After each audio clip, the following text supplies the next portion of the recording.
Hi, I'm MTG, and welcome to another Tech Deck Breakdown. Today we're going over Shanna Purifying Blade.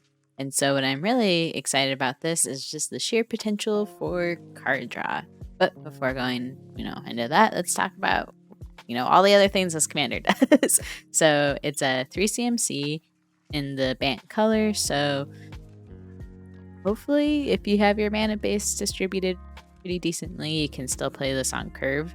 But anyways, it has lifelink, and at the beginning of your end step, you may pay X. If you do, draw X cards, and X can't be greater than the amount of life you gain this turn.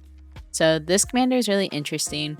I played it in Historic Brawl a little bit, and I will say like the one downside really to it is if you gain that life and then your commander dies before end step, you don't get that like card draw trigger.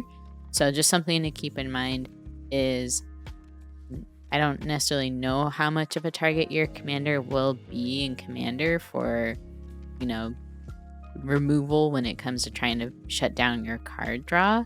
But as far as like Historic Brawl, there were a few times where I'd get like a trigger where I could pay 4 mana to draw 4 cards, and then someone would remove it before end step.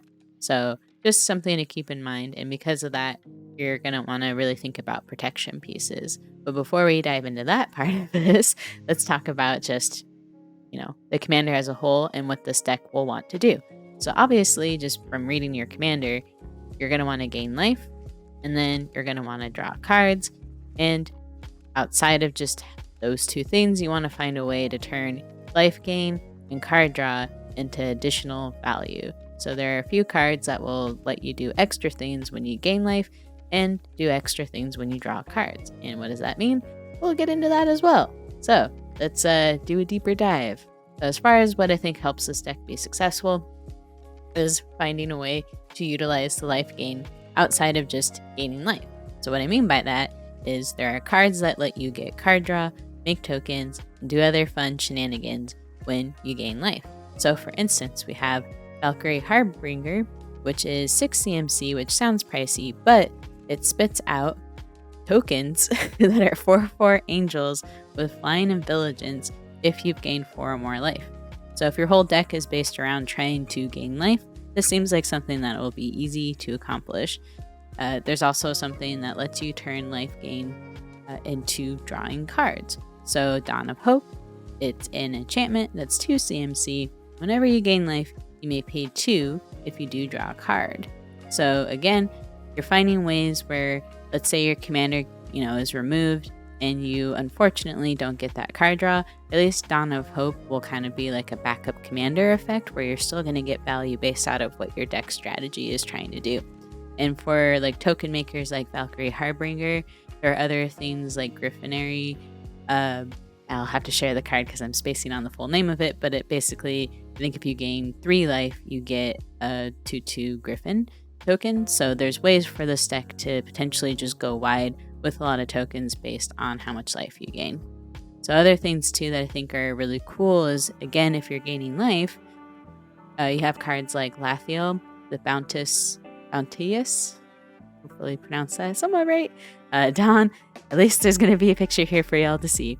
It's 4 CMC. It also has lifelink. And at the beginning of each end step, if you gain life this turn, distribute up to that many +1/+1 counters among any number of other target creatures. So this is going to let you go wide and do a lot of damage. Again, if you're taking into account of additional value you can get by doing what your deck just wants to do in the first place to synergize with the commander. So this is going to feed really well into trying to make like your little squishy tokens that you're making get really big and chunky and deal a lot of damage. So for me, like this seems like a really essential add to the type of strategy that I'd want to do. And then you have other cards that just get kind of passive value onto themselves when they you gain life. So we have Trisalura Moon Dancer, which is 2 CMC. It is a legendary elf, and whenever you gain life, put a +1/+1 counter on this card that I cannot pronounce and scry 1. So I like this card because it's not just putting +1/+1 counters on itself. There are a few other cards that also do this ability, but it also lets you scry, which I think is a lot of really nice additional value you can get. And then this card is definitely more pricey, but I think it's going to be pretty powerful in this deck. Archangel of Thune. It's 5 CMC, has flying lifelink, and whenever you gain life, put a +1/+1 counter on each creature you control. So that again is going to help a lot with you doing your go wide strategy. This other card here is an artifact that I think will also really help with just getting a lot of value is, and I'm really sorry because I know I'm botching the name, is Alahamaret's Archive. It's 5 CMC, and if you would gain life, you gain twice that much life instead. If you would draw a card, except the first one you draw in each of your draw steps, draw 2 cards instead. So I think like with this, it's just going to double up on, you know, what you're going to draw. But also like if you need to leave mana open and you don't necessarily like want to pour all your mana into like what your commander is doing, maybe you like just pay for like 1 or 2 mana pieces, and then this can help you, you know, double your card draw or something. And then depending on power level, I think this deck has the potential to, you know, stick with maybe higher power commanders because of really the color combination it's in, but just some of the cards that you have access to for your wincons. They have cards like Aetherflux Reservoir, which is going to be very easy to just turn it into a Death Star and shoot anyone, because whenever you cast a spell, you gain 1 life for each spell you've cast this turn, but if you pay 50 life, you can just deal 50 damage to target creature or player. So again, Death Star in this, right? So another card too that's going to be really easy win con, I think, is Felidar Sovereign. So it's 6 CMC, Diligence, lifelink, and at the beginning of your upkeep, if you have 40 or more life, you win the game. So that one to me feels a little cheap because you start at 40 life, but again, it's a potential win con, right? So I think like my main strategy, because these 2 cards I don't really like playing with just in general, not that there's anything wrong with Aetherflux Reservoir, because I do think of the win cons in the world, it is one of the more fair and more interactable cards, but I just kind of, whenever I see it, it's kind of a feel bad moment, so I personally just don't run it in my decks. But I think if you want to like raise the power level on this, that this is a very good way to just like, you know, Death Star your way to victory, I guess. But as far as like my win cons go, I think what I would do with this is just put counters on like the tokens that we're making and then just go wide with that, and then try to really lean into like the life link ability on the commander, because I think it might be fun to do maybe like a sub Voltron-ish thing with this, where you equip like Shadow Spear and maybe a few like auras or something, and then just hit face and gain a lot of life off that. That could be like a fun alternate win condition. I think like the number one thing here that you're gonna get is just, you know, token go wide kind of stuff. But I know, very clever there. Some fun cards to try, which are going to be Horizon Chimera, 4 CMC, has Flash, Flying Trample. Whenever you draw a card, you gain 1 life. I think that's going to just synergize really well. And then Chasm Skulker, whenever you draw a card, put a +1/+1 counter on it, and then when it dies, create X/1/1 blue squid creature tokens with Island Walk, where X is the number of +1/+1 counters on Chasm Skulker. So again, trying to feed into that idea of like, okay, get value out of like drawing cards, and then with this, if it dies, then you're going to be making potentially quite a few bodies. So that seems really fun to me. And then Sunscorch Regent is whenever an opponent casts a spell, put a +1/+1 counter on it, and you gain 1 life.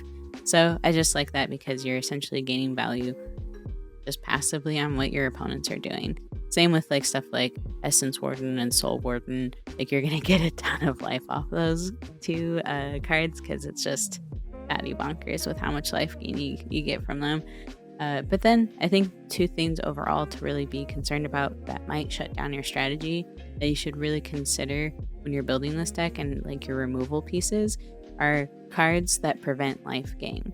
So 2 that really come to mind are Erebos, God of the Dead, and then Tybalt's Planeswalker that I think was from War Sparks, because both of those say specifically in their text is other players can't gain life. So that will shut down your strategy here. So whenever I build like a commander deck, I always try to like incorporate some sort of like artifact and enchantment exile effects, because I want make sure that if someone plays like one of those indestructible gods, that I can shut down that strategy and make sure that I can still do what my deck needs to do in order to win. And same with like the planeswalker stuff, like having a way that can help you deal damage to planeswalkers and shut them down, I think is really important. So from that, I just want to call out those two things because whenever you're building a deck, it's always really helpful to try to put yourself in your opponent's shoes and think, what's something that my opponent can do that'll totally shut down my strategy, and what are some contingency plans that I can come up with to prevent that from ruining my game and possibly my day. Now to go over protection pieces. So I feel like I say a lot of the same ones over and over again, but the one that I feel like is really good to champion, at least if you have access to blue, is Slip Out the Back, because you can phase out like your commander and not have to worry about like any sort of exile effects.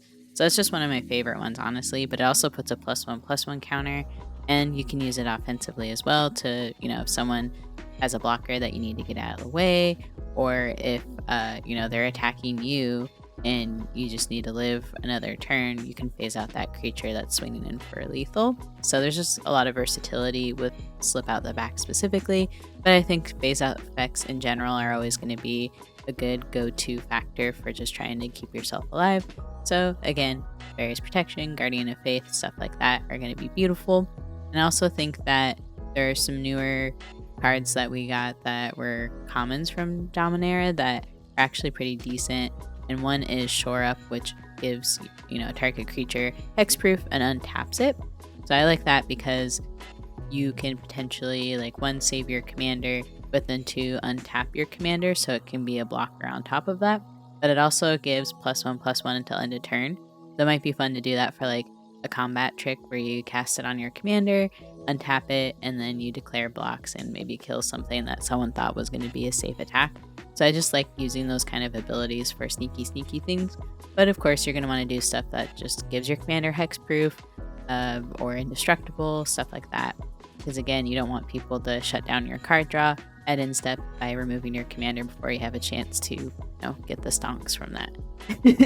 But anyways, thank you so much for watching. I hope you found this helpful, and I would really love to know some cards that you would recommend for this that you think would be super fun.